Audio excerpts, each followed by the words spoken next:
देशाचे पंतप्रधान नरेंद्र मोदी यांच्या संकल्पनेतून देशातील विविध रेल्वे स्थानकांना अमृत स्टेशनचा दर्जा देण्यात आलेला आहे आणि यामध्ये हिंगोलीच्या रेल्वे स्थानकाचा देखील समावेश आहे। मात्र सध्या हिंगोली रेल्वे स्थानकाच्या परिसरात आणि आतमध्ये काय परिस्थिती आहे ती मी तुम्हाला दाखवतो। हिंगोली रेल्वे स्थानकाचा हा मुख्य प्रवेशद्वार आहे आणि या प्रवेशद्वारावरती प्रवाशांसोबत भटक्या कुत्र्यांचा मोठ्या प्रमाणामध्ये वावर झालेला आहे। प्रवाशांसोबत हे भटके कुत्रे देखील रेल्वे स्थानकावरती तासनतास या ठिकाणी बसून असतात। आपण जर पाहिलं तर या बाजूला प्रवासी आहेत, तर या बाजूला हे सगळे कुत्री बसलेली आहेत।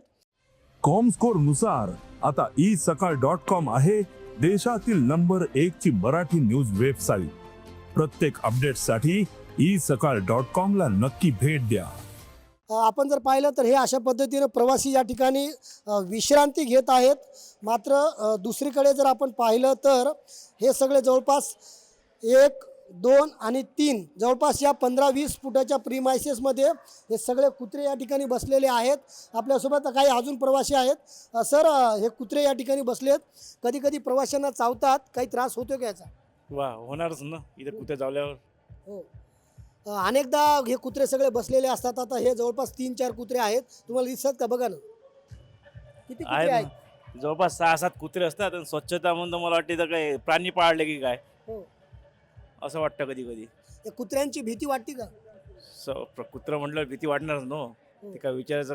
मग आता प्रवास हिंगोलीच्या रेल्वे स्थानकावरती येताना भीती मनात असतीच, थोडीफार भीती राहणारच आहे ना। कशाची भीती? कुत्रे आहे काय, बाकी आहे म्हणजे चोर चकाटे। हो.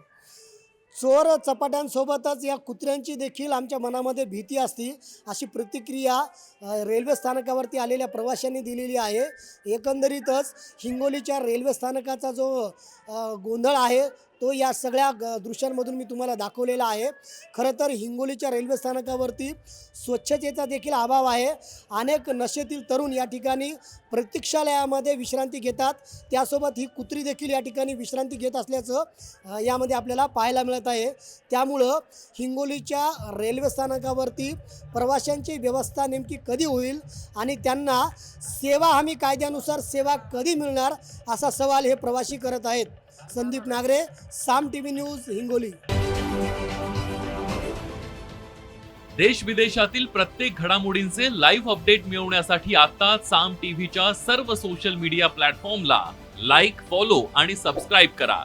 तसंच सर्व नोटिफिकेशनसाठी बेल आयकॉन प्रेस करायला विसरू नका।